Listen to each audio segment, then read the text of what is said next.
Welcome to the Elevate Your Running podcast. This is episode number 18, and you are here with your hosts, myself, Austin Myers, and my partner, Sarah Mandershide. Sarah, how are you doing today? Hello, Austin. I'm doing great. It's a beautiful Tuesday morning. We are recording quote unquote live, which is going to be a new thing this summer. And it's really exciting and fun and doing great. Yeah, so just to give some context for our listeners, we've kind of bounced around days for when we've recorded this podcast. We originally started recording on Fridays and we would upload on Tuesdays. That day's then shifted, and we kind of just came to the conclusion that we wanted to be able to share topics that were as relevant to the day that we're releasing the podcast as we can. So we're going to begin today recording and publishing the podcast every single Tuesday. And then as we've done over the previous few months, there will be a few special weeks in there where we have more than one upload just to fit with things going on in the running world, in our lives, and to be able to connect with you all more frequently. So yeah, it's a Tuesday. We're feeling strong. Tuesday is kind of the day where you're through the Monday. You've got the energy. There's still hope. And we're feeling good. So happy to be here with you. Still hope. Yes. I love that.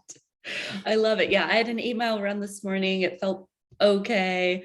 Training isn't linear, right? And I just had one of those runs where I guess I've had a few now, actually, last few days, that it was just tough. It was tough going uphill for 4 miles and then running downhill for 4 felt tolerable. So I think a lot of it's allergies right now. I think a lot of listeners can relate to that, and that's okay. It's okay. So I'm hydrating, setting myself up for success as best as I can with a big track workout tomorrow. Yeah, sounds great. Well, let's kick it off with our elevated moments as we do every single week. Sarah, I know you have an elevated moment, and I also know that you have one to share from a listener. So go ahead. Yeah, we're going to start with the listener's elevated moment. This is from Chapin. Chapin, I know through my coach, Tucker, as well as through Instagram. So some background on Chapin. A lot of people were kind of up in arms that the Boston Marathon last fall was following the one day after the Chicago Marathon, right? It was a big deal. And a lot of people thought, gosh, I don't want to choose between the two. Well, Chapin didn't have to choose between the two because Chapin ran Chicago on Sunday, October 10th, one of the warmest days for the Chicago Marathon in the history of the race. It was about, I think it's 72, 73, 74 degrees at the start, 80% humidity, just brutal. He BQ'd at Chicago. So big shout out to that accomplishment. It's huge, not only to do, Chicago is a great course, but the weather's brutal. And then he got on a plane, flew to Boston, ran the Boston Marathon the next morning, and BQ'd there. How amazing is that? So Chapin is like a super athlete. So super, super fun to see and witness that through Instagram last fall. And his elevated moment of the week is, he has been dealing with some injuries lately. He ran Boston last month, and I believe tore a calf muscle or did something along those lines during the race. It happened around mile 7. He still finished the race, but he just recently got cleared to jog again. And that his elevated moment of the week is realizing after finally getting cleared to jog, that not every race is a win. It's impossible to always hit your A goals. Without tough races, we wouldn't have a chance to grow and learn. And I think that's super, super relevant. I think, some days we show up and we just crush it like Chapin did, last fall, and he had these awesome back-to-back BQ marathons, less than 24 hours apart. And then there's also races where we show up and maybe the fitness is there, but maybe the weather is not in our favor. There's other things going on, or you tear a calf muscle, or there's something that is something that you get to learn and grow from, which I would still consider a win.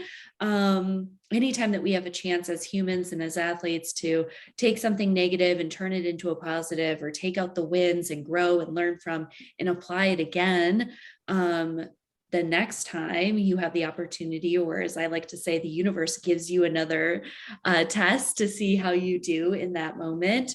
That's kind of fun too. So thanks to Chapin for sharing that. I think it's awesome. I know he's feeling strong, feeling ready. I get to meet him in person in Chicago. He's running it again this fall, which is awesome.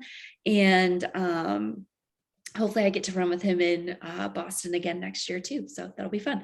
Okay. So let's get back to my elevated moment. So I kind of piggybacking off of Chapin I had a long run on Saturday. I had 4 miles easy, 4 miles at goal marathon pace, 4 miles at goal half marathon pace. I was coming off of a big week. I ran a 60-second 5K PR the weekend before, which was incredible. That's a lot of time to take off of 3 miles, people. So it felt really good. I was second female overall, riding that high. I was at home with my family, my friends, doing a lot of walking, running, time on feet. Got back to Boulder late last week, went into a long run on Saturday morning. It was hot, hotter than what I'm used to, right? I think it was about 70, maybe about 70 degrees when I started, maybe a little bit under that. Anyways, got into the workout, wasn't feeling it from the start. My allergies have been kicking in. I have a headache. I just feel congested. My nose is running. Like I just don't feel my usual peppy self.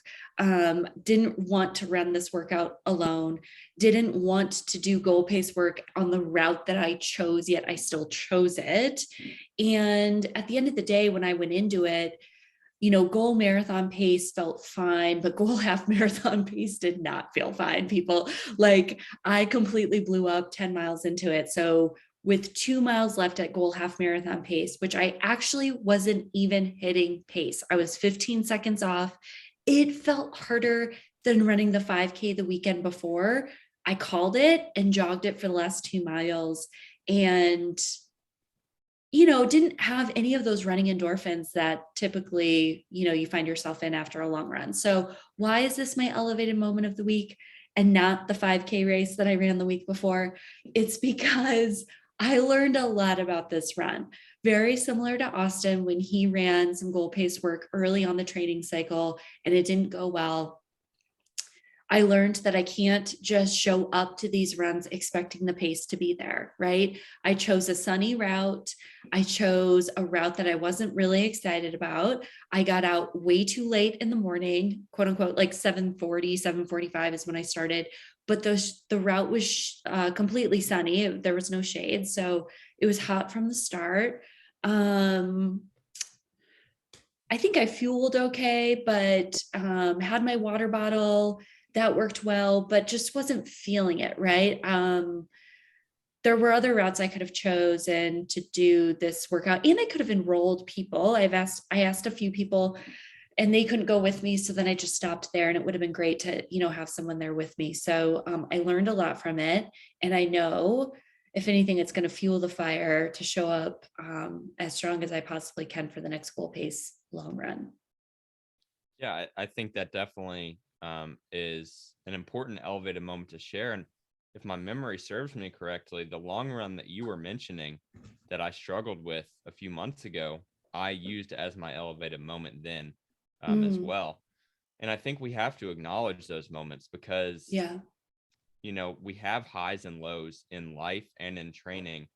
And if we're able to better appreciate each of those, both the highs and the lows, it really just, that's where the lessons, get learned. You're going to learn from the moments that you struggle. And then when you succeed, and I've felt this a few times throughout the training cycle that we're currently in, when you succeed, you look back to that day that you struggled, and it really just magnifies all that you did to get there and to achieve that success. And again, like I said, lessons learned. You're going to take, what did I do on this day that I had success, and how can I continue to implement that moment, so that when I need to perform to a certain level, I'm able to. And Sarah, for you, I mean, we have a full episode on this. Stress is stress, right? Travel is Yeah. very, very hard, especially coming off of a big performance in a race.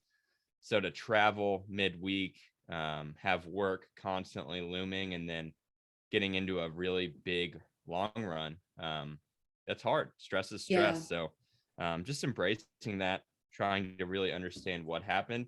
They're not excuses, they're reasons, and we can adapt those reasons and use them to better inform future performances. And that's really what we try to do as coaches. That's what we look for our athletes to be able to do as well. And that's the name of the game in all athletics and sports.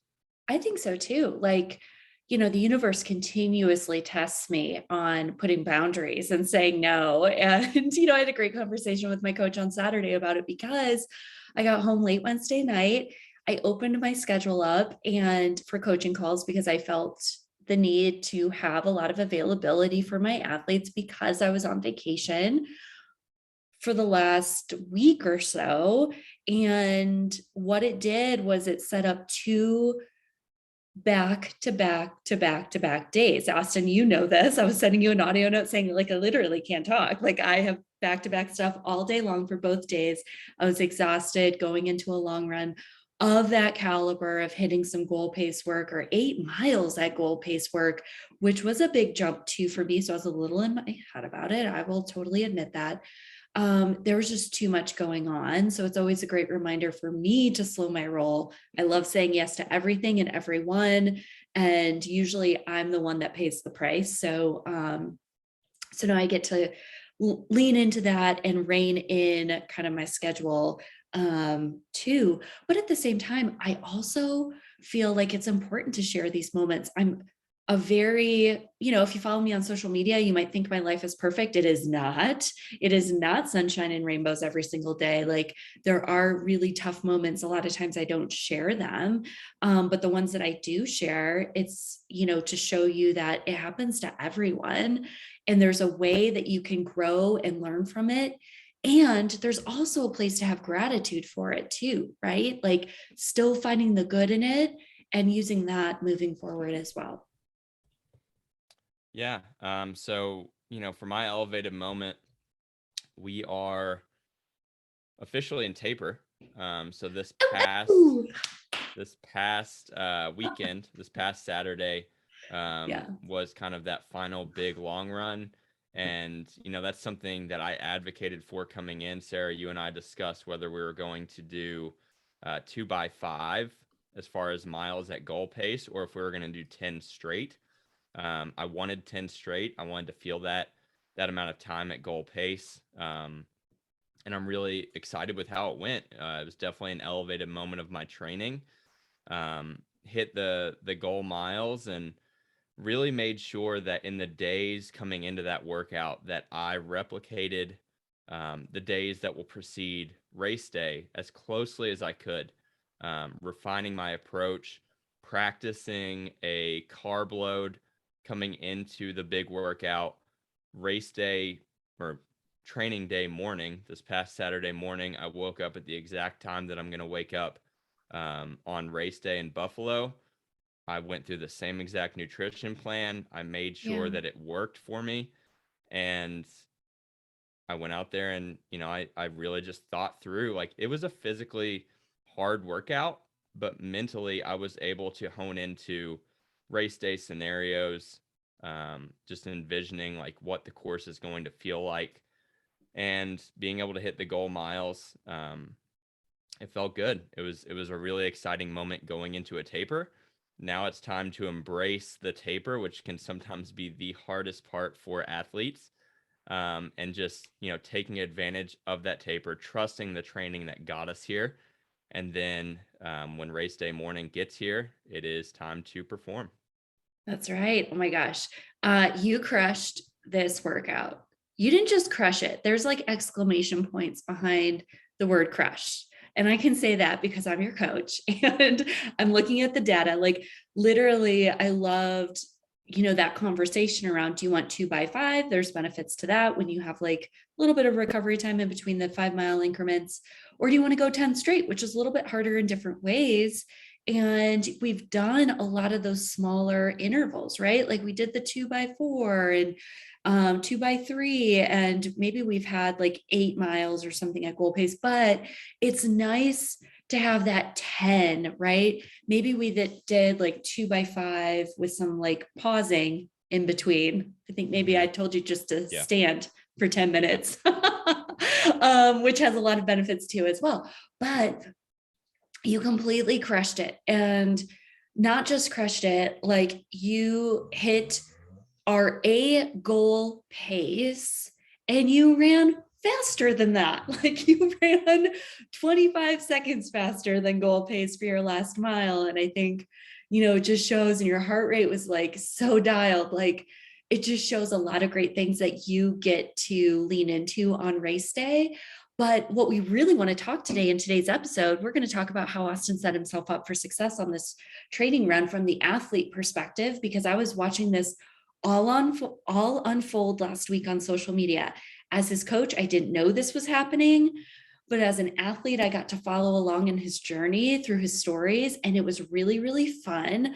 I geeked out on it. So I feel like let's talk about it. Let's talk about how athletes can set themselves up for success. Last week we talked a little bit about how you can hire a coach and the coach is going to do everything that the coach can do to set the athlete up for success.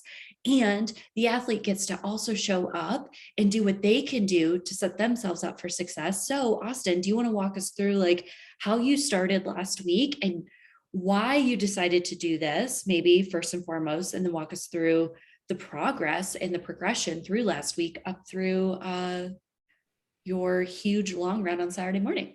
Yeah. So my goal coming into the long run was to make every single variable as close to race day morning as possible. And I think the beautiful thing about this was that I am going to feel better after the taper than I do right now, or than I did coming into the workout. So we had multiple really challenging weeks coming into that final long run. My legs were certainly feeling it. It was approaching time for a recovery week, which is perfect as you enter the taper. But my goal was to make sure that with those tired legs, I had every other variable locked in. And for me, that was practicing a carb load. So, when looking at a carb load, we basically want to take our body weight and we want to multiply that by, Sarah, what are the exact numbers that you find the range? Yeah, 3 to 5 grams per body pound. Right. Yeah. Yeah. So Yikes. it's a lot. It's a so lot. for me, it was funny because I actually weighed myself for the first time in a very long time to be able to do that math. But for me at 174 pounds, I multiplied that by about 3.5. And that helped me to arrive to about 650. So 650 grams of carbs per day. So a 3-day carb load is typically what's prescribed when working towards a big performance. So for me, that started on Wednesday. It was Wednesday, Thursday, Friday, and then performance on Saturday. Really, the only change that we're going to have coming into Buffalo is the races on Sunday. So the carb load will start Thursday, which is actually great because Thursday is our travel day. We can go to the grocery store Thursday, load up on nutrition, and really just settle into Buffalo. But the importance behind this was not just fueling the performance. That was almost a byproduct. The importance of practicing this carb load was recognizing areas where it could go wrong. Because it wasn't perfect. Like, first of all, I've never carb loaded in my life. I did not do it for my first marathon in November, but I want to get as much out of myself on May 29th as possible. So I want to optimize my approach. And we talked about this on a recent episode, and carb loading was a method that we can use. So coming into Wednesday, Thursday, Friday, I decided, all right, I'm going to shoot for about 650 grams of carbs. In doing that, with a carb load, we don't want the calories to spike. We want calories to be pretty much maintained for a normal day. But we want to increase carbs. Protein typically is going to remain the same for what is normal for us. For me, my protein is about a gram per pound of body weight. So I'll hit 170 grams of protein in a day, 650 grams of carbs, and then the fat has to be lowered. Mm-hmm. And that's really the primary emphasis of a carb load beyond simply getting the carbohydrates in, is lowering the fats. And that's going to help for a few reasons. Number one, a lower fat diet is going to make it easier to eat more carbs. And something that I learned along this, 3-day journey is that I might even want to drop protein a little bit. Protein digests slower than any other macronutrient.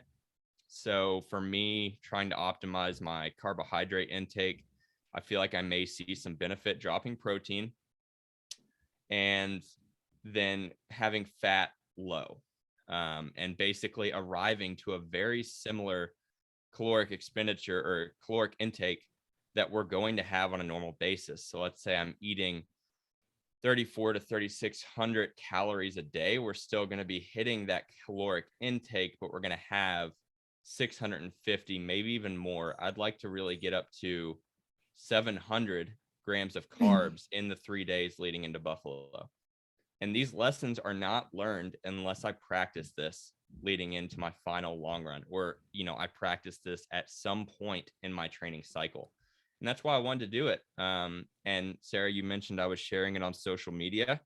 I didn't have to share it on social media. I wanted to because I felt like it was a really interesting topic for people to see. Like, let's replicate our approach to race day as closely as possible.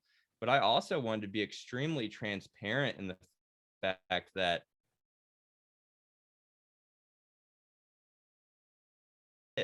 all in all, it was pretty had is that fat was a little bit high. It's not very hard for me to hit a higher level of fat. And like I said, I think protein can be a little bit lower to help me hit a higher gram of carbs. So that's really helped me, and it's going to help to refine my approach leading into race day. And I believe that there is a very big benefit to be gained from a proper carb load. Also optimizing your electrolyte intake, as that's a huge means of hydration. Saturday that I did this long run was 90% humidity. So the fact that we had a high humidity, the temperatures probably topped out at about 70, 72 degrees, but that's a warm day for a long run for fast Very miles. Yeah. So, electrolytes are huge. They're absolutely crucial in allowing us to perform. So that was a part of it as well. And then, like I mentioned, race day morning was replicated as well. I came into the morning. I woke up at the same exact time that I'm going to wake up on May 29th. I fueled the same exact way. I tried to put myself in a very similar headspace that I will when I begin the marathon. Same sorts of dynamic warm up, and then right into it. That's awesome. I love this for so many reasons.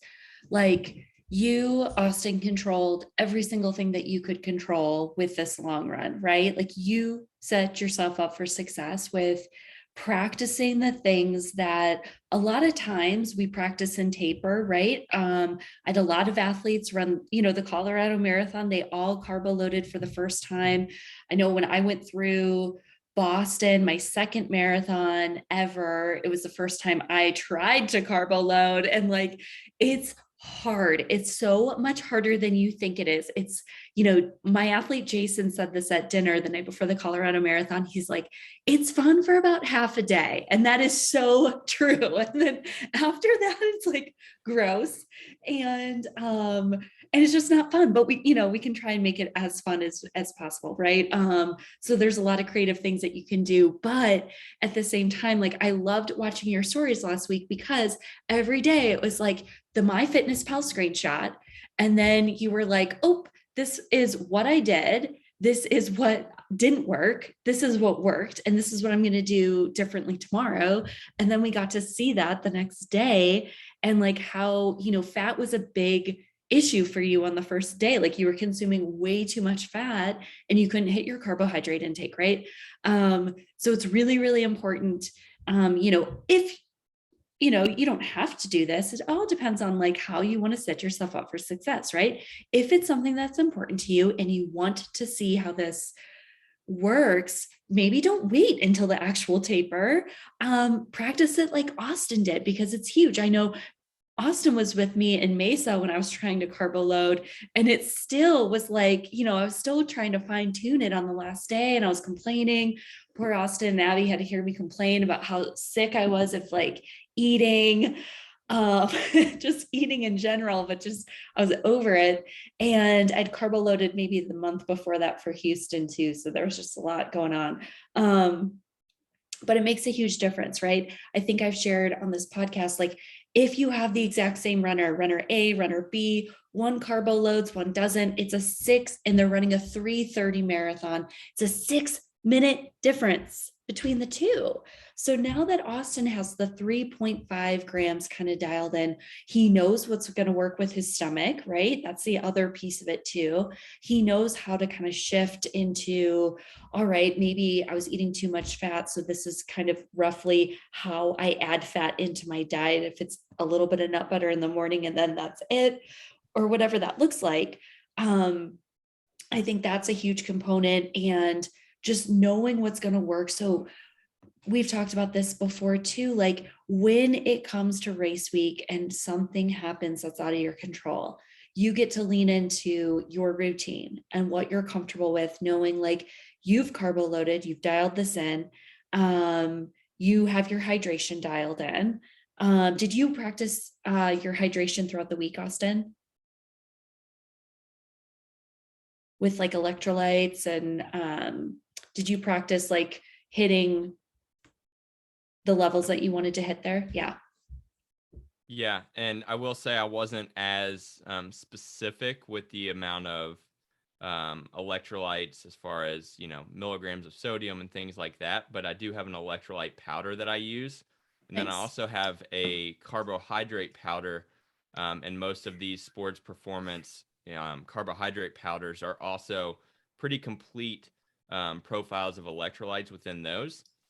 And I will say that was also a learning point throughout this process, is like embrace some of those liquid forms of carbohydrate. Yes. Use those carbohydrate powders at times where you may not typically use them. So we're used to using them immediately before the run, during the run, and maybe finishing up with some of them after the run as a recovery tool. But don't be afraid as you get to the end of your evening and you need some more carbohydrates to throw some carbohydrate powder into a bottle and drink on that, because it's going to give you more carbs. It's going to give you more electrolytes. And the thing that we're trying to do is store those carbohydrates so that we can use them on race day. So you want more than you need for multiple days leading into the race. You're going to store that, and you are going to use every bit of it in a really strong race day performance. Absolutely. And I love that you mentioned the liquid format of carbohydrates, right? Like coconut water, Gatorade, nutrition, or powders for, running, and I'm thinking tailwind, scratch, things Mm-hmm. like that. They're Yep. awesome. They're so, so, so great. And it's a really great way to set yourself up for success. It's a really great 1% plus needle mover in the game of racing, right? Like setting yourself up for success and knowing what's going to work on race day and race week, especially if you're traveling.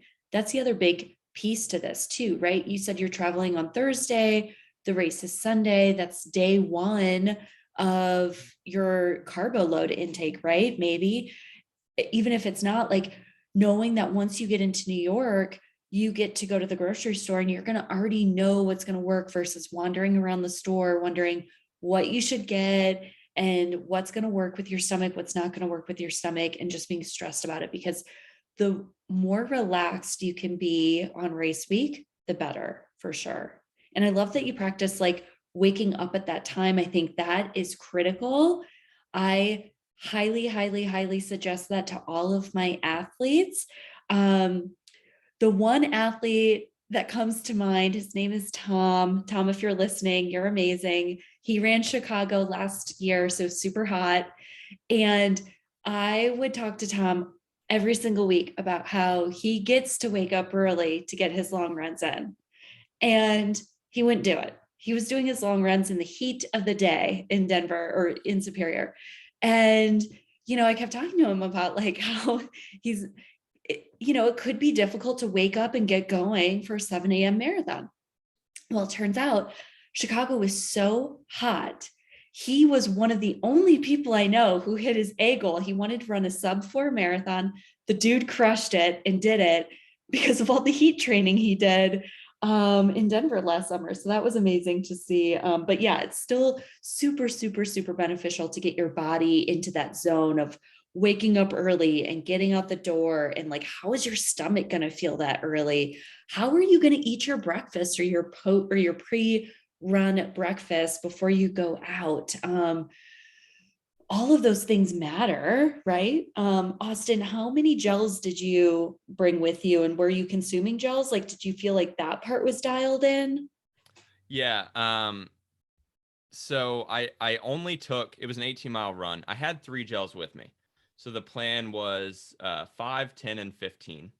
Nice. That will probably be the marathon plan as well. 5, 10, 15, and then 20, because the Yeah. marathon obviously being longer. Now I did get myself in a situation where I dropped my handheld bottle on purpose before I began my 10 miles at pace. I did not want to hold the handheld. I Yeah. don't plan on holding a handheld during the race. Um, I'm, we're strategizing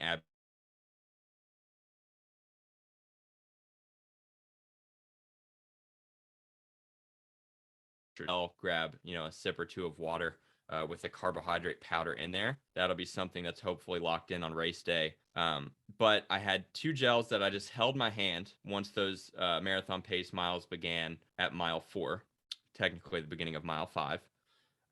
Ended up taking a gel actually before mile 5 because I Yeah. just felt like I needed it. I'm like, Yeah. I need a little boost here. And oddly enough, I got a little bit hungry. So I'm like, okay, I'm going to take this gel at about 4 1/4. Yeah. So that was in a little bit earlier. So then I've got 1 gel in my hand, which it doesn't bother me to carry a gel. Just the bottle's just a little bit too much. It throws me out of a rhythm. And then I took Same. that other gel at might have been 10. It may have been slightly before 10. The marathon pace miles ended after mile 14. And I actually never took that third gel. I actually didn't get back to my handheld bottle until uh, less than 2 miles to go in the entire run. So I was in my cool down miles. Now, obviously, if this is race day and I'm still holding pace, that gel is going to get, taken. I'm going to Yeah. take the gel. But in that moment, understanding that I was near the end of the run and I did have a carbohydrate powder in my bottle, all I wanted was water and Sure. the electrolytes from that carbohydrate powder because it was getting pretty warm outside. So I just took that in and finished up the run with cool down pace miles. But yeah, definitely practice that gel consumption plan. And I will say, I don't typically in the past take gels that early. Like I wouldn't take it at 5. I would take it at like 6 or 7. Mhm. I wouldn't take a second one at 10. I would take it at 13 or 14. But you mentioned it earlier. We are looking for that needle to move 1%. And I feel like if I can give myself that boost that I feel that I get from a gel, if I can get that boost a little bit earlier, if I can get in 1 extra gel that helps me to power through the final miles of the marathon, and that moves the needle 1%, that is what I'm looking for into this race. That's not what I was looking for in my first marathon in November, which is why I was not as meticulous with my plan throughout training. I wasn't as meticulous with my race day plan, but as the progressions are made over months and months of consistent training, that's just where I want to be. I want to see how far we can push it. So I think it's important for our listeners as the takeaway is understand what you want out of your race day experience. Yeah. Do you just want to finish the race? If you do, that's amazing. That's what I wanted to Mm-hmm. do in November, and I had a wonderful time doing it. But maybe as you continue to progress and as you continue to sign up for some races and see your improvement that simply comes along with being consistent and falling in love with the training, if you want to move that needle to even the smallest extent and to see those improvements being made, let's do it. Like, let's set that plan. Let's be extremely meticulous. Let's learn about our body. Let's learn about how we can optimize our approach, both leading up to the performance and also during the performance.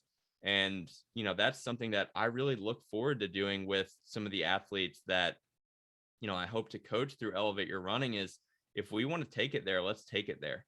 Yeah. Um, let's really look deep into this because we can find an absolutely amazing performance from being that meticulous and dialed in with our bodies.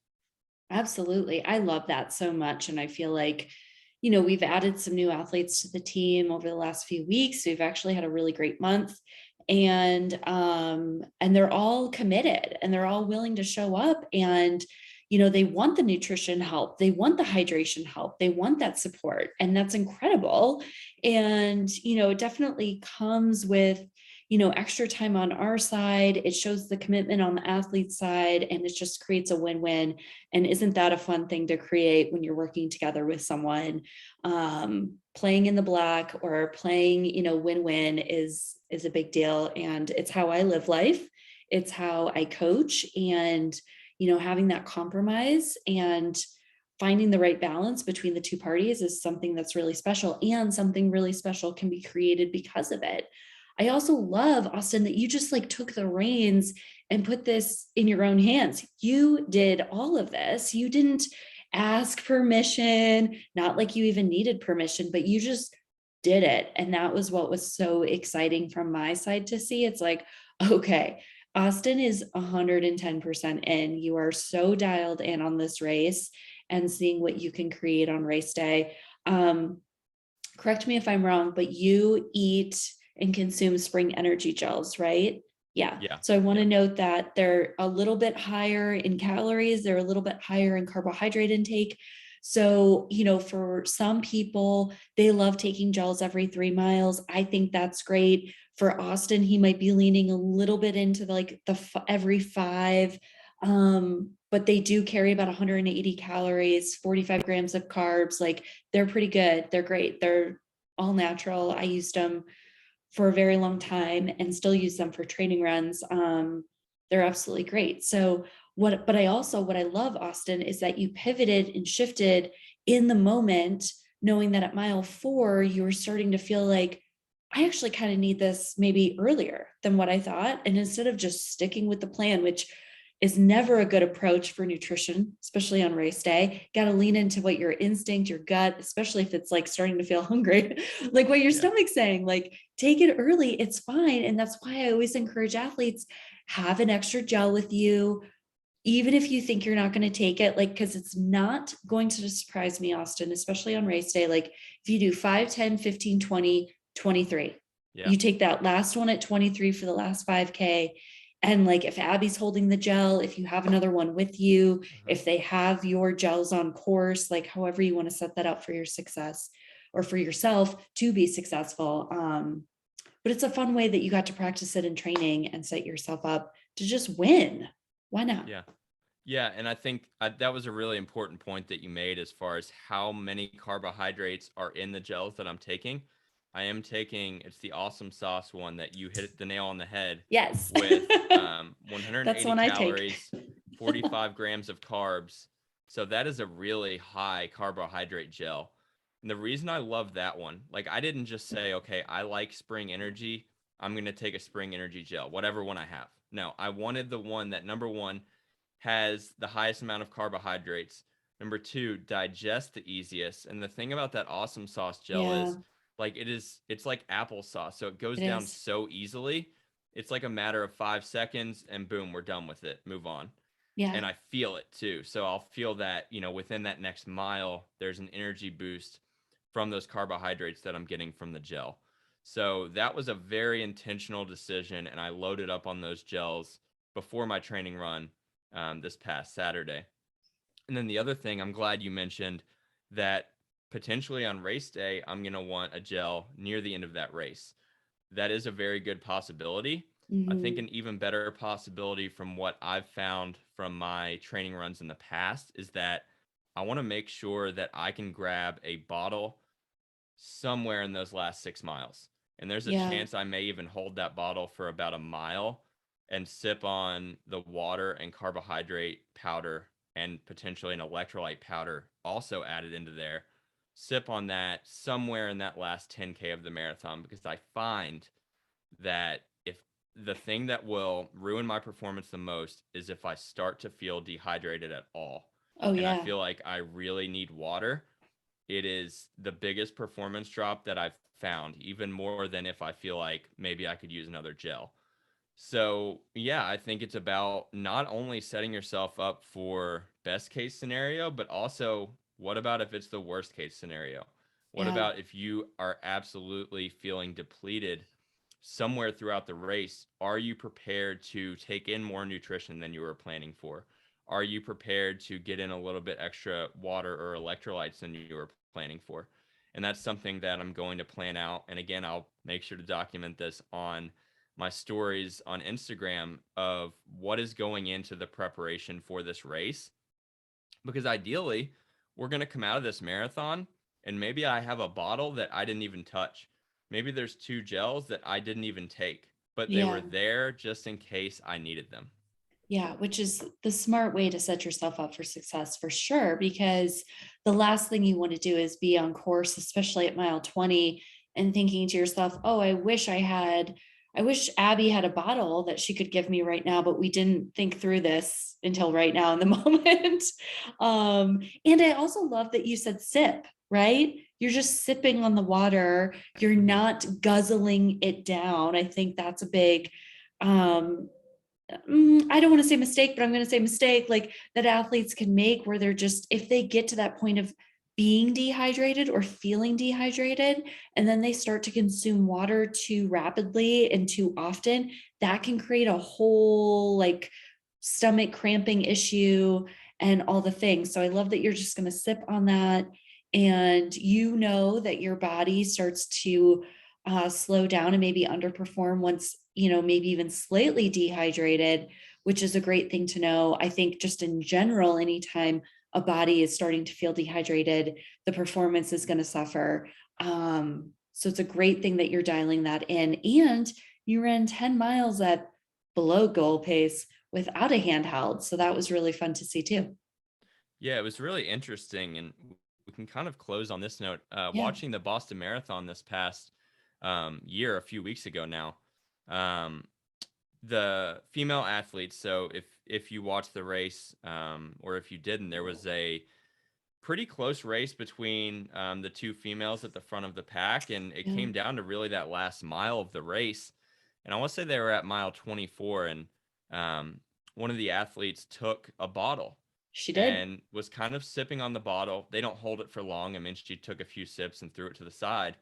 But what they said over the broadcast is that, it's very rare to see an athlete take a bottle. However, there is a little bit of research on the fact that if you can even taste the sugar from whatever mix is in their bottle, obviously it's very specific at that level for the elites. They know exactly what's in their bottle. And she Mm-hmm. got just a few sips and threw it to the side, and they said, there's something to just getting that into your mouth, tasting that sugar because it can give you that slight boost. And they didn't even need to move the needle 1%. I mean, this was a very close race. They needed to move the needle a quarter of a percent to be able to try Mm-hmm. to win the Boston Marathon. So just understanding that very, very small things over the course of a marathon can make a very big difference. But we have to try to figure out and identify what those variables are coming into the race.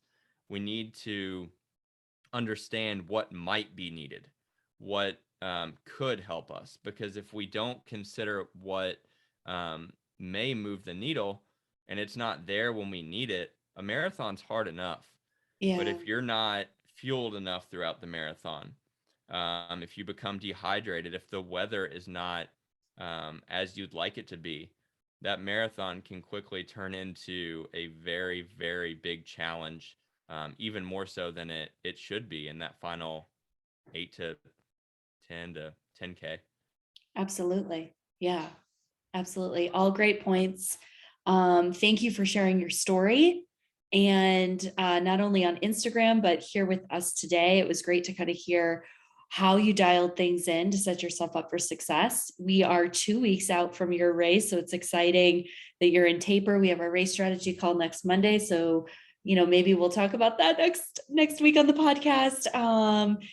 But awesome. Great to hear straight from you on everything that you're doing to set yourself up for success. Yeah, feeling great and really happy to be dialed into the mental side of things now. Like the Yeah. physical work is done, and now it's all mental and preparatory. And this week's about kind of slowing down a little bit, embracing the taper. Next week's about race week preparations and Yeah. integrating those things, establishing the race plan. And I will be documenting all of that on social media because it's just something that I love to do. And it's really something that I look forward to helping athletes do as well through the Elevate Your Running coaching services that we offer. So if you're interested in following along with us, following along with my journey towards the Buffalo Marathon on May 29th, you can do that through my personal Instagram at Austin Myers 12. You can also connect with the Elevate Your Running brand at Elevate Your Running on us and you. Yeah, you cut out just a little bit there, Austin. So the Elevate Your Running at Instagram and Twitter. Personal account is Sarah, Sayrah, runs happy. I also wanted to note I hosted a summer runner program last week through Zoom. So if you're interested in learning all the ways to set yourself up for summer running, and for really great fall running, we have a link in the description show notes to sign up to receive that replay. I'm getting a lot of great feedback on tips and ideas and strategies that are setting runners up for success this summer. So feel free to do that. And thank you everyone for listening today. We appreciate you. We love you. And we'll see you next week. Have a great week.